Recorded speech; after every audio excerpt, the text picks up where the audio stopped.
Welcome into Vikings Now. I am your host, Patrick Seatman.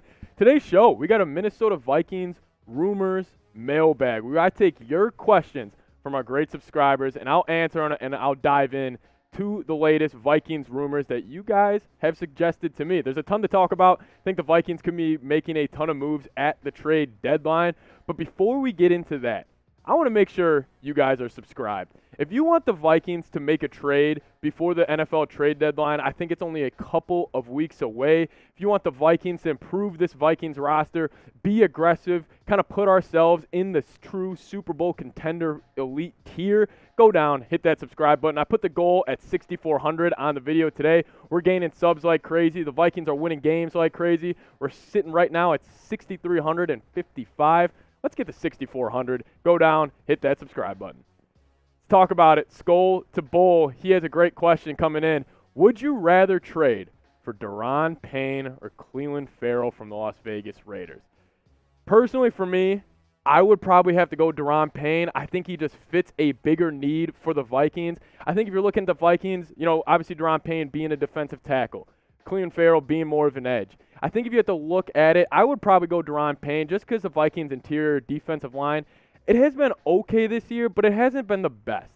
And if you're looking at Harrison Phillips, Ross Blacklock, these two guys have really been the shiners on this group. And even Dalvin Tomlinson, he's actually the highest rated, or the second highest rated Minnesota Viking according to PFF.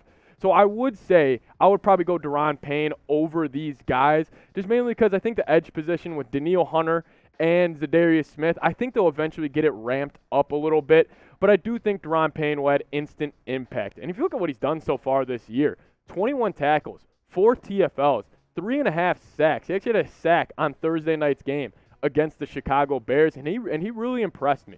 So I do think Daron Payne, I think that would be the guy I would go out and trade for in comparison to Clelin Ferrell. I just think it makes more sense with what this roster needs. And I think if you add in a guy like Daron Payne, does this add this Vikings defense? Does it take it to a probably top 20 defense to maybe a top 15 to a top 10 defense?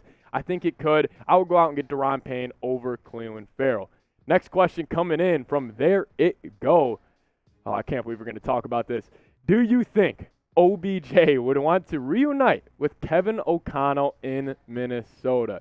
So last year, obviously Kevin O'Connell being the offensive coordinator for the Los Angeles Rams, him and OBJ, they had a great connection. And the report that kind of just broke out this week was that OBJ, he has not gotten a contract from the Los Angeles Rams. But overall, I don't think this is a huge need, but this would be awesome. I mean, to have OBJ on this Minnesota Vikings team, obviously if you're looking at the Vikings roster and if you're saying, what are our main needs? Wide receiver is probably almost dead last.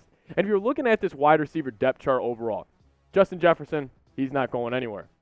Adam Thielen, he's not going anywhere. Honestly, KJ Osborne, I love KJ Osborne. But if OBJ would come in here, he would have to be the wide receiver 3, especially with all the 11 personnel the Vikings run. With Jefferson, Thielen, and OBJ being the 3 receivers, it would be awesome. OBJ last season, he was great, especially in the second half with the Los Angeles Rams after being traded from the Cleveland Browns, having 44 receptions, 537 yards, 12.2 average or yards per catch, and 5 touchdowns, all of them coming with the Los Angeles Rams. I think this would be a great fit. And like I was saying, imagine rolling out. You're the opposing defense, and you're looking out, and the Vikings are running 11 personnel, which means 1 running back, 1 tight end, and 3 wide receivers. If you're looking at that, and you see Justin Jefferson, Adam Thielen, OBJ, Dalvin Cook, and Irv Smith Jr.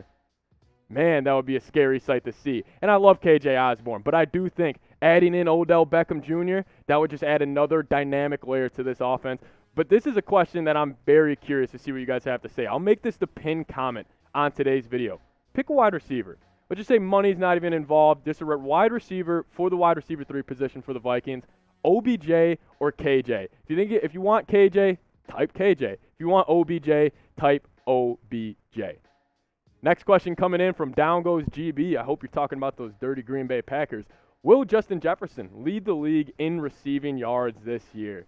Man, how could I say no to that? He's off to a great start so far. And you're looking at the top 5 receiving leaders in the league. Justin Jefferson sitting at number 1 overall at 547. Cooper Kupp right behind him at 527. Tyreek Hill, he kind of has those huge games where he'll go get 180, 160, and he's sitting up there at 524. Stephon Diggs sitting at 508, and A.J. Brown sitting at 436. But actually today, Justin Jefferson leads, or he just got the lead or overall yards per game leader in NFL history.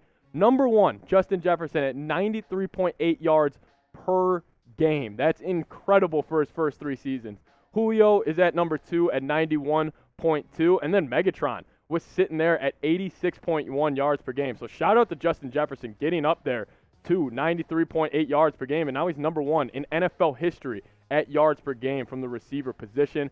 My overall take, though, I think it's going to come down to Cooper Kupp and Justin Jefferson. And I really think it's credit to the offensive minds of Kevin O'Connell and Sean McVay. They know how to use their best weapon, their best receiver, better than anybody. You know, if you're going in and you have to game plan for Justin Jefferson, first you got to start off and you got to say, okay, where is he going to line up?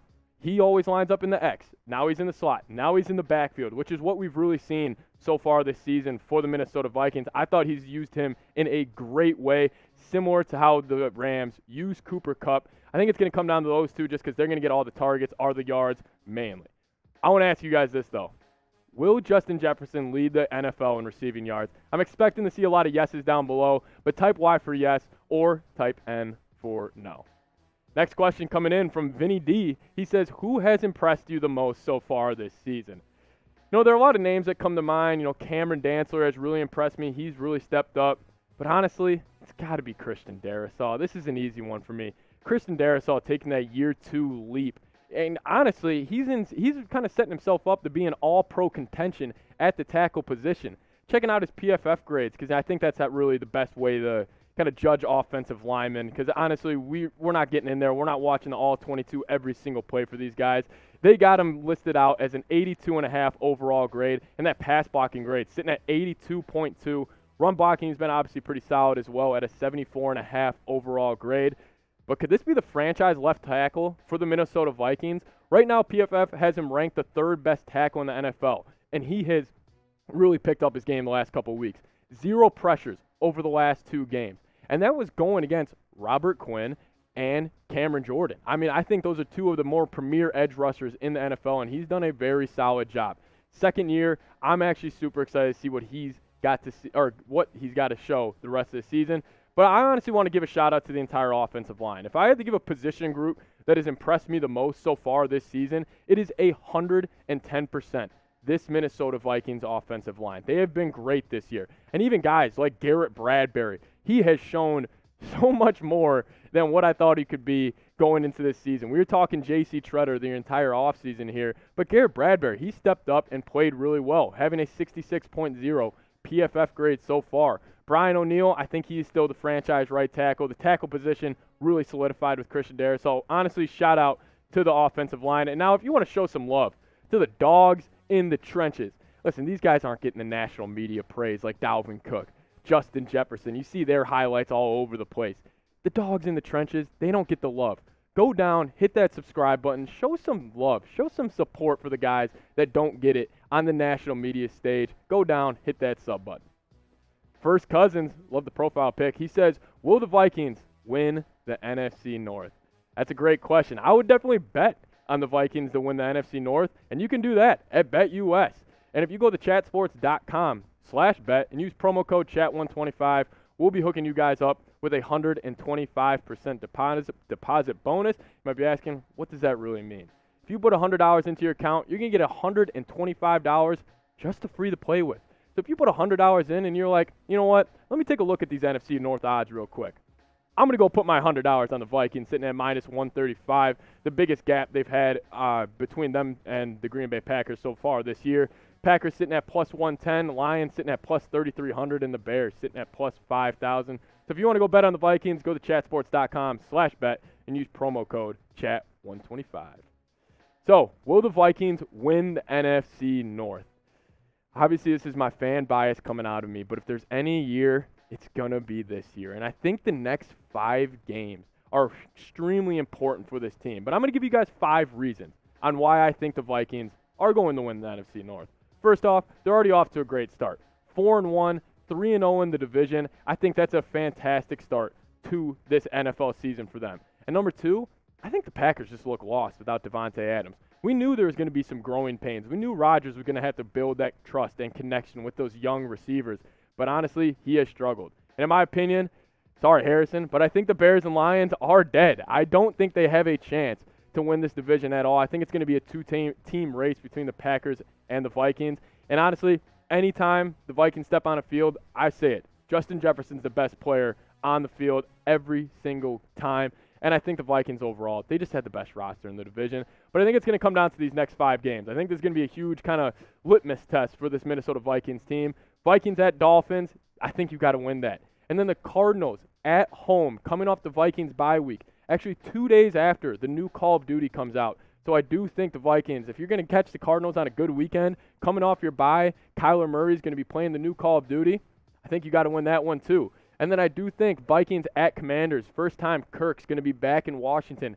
That's got to be a win. I think this Vikings team needs to be sitting at 7-1. And then you got those 2 tough games, the Bills and the Cowboys. We'll see how those go. I just think over these next 5, win at least 3, and I think you have a really good chance to win the NFC North.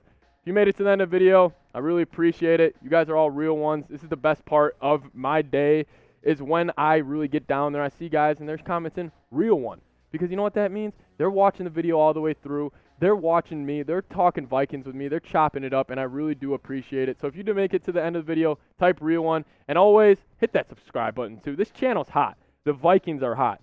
I love to see it. You guys have been subscribing like crazy, and it's really credit to you guys. Thank you so much. Let's go Vikes.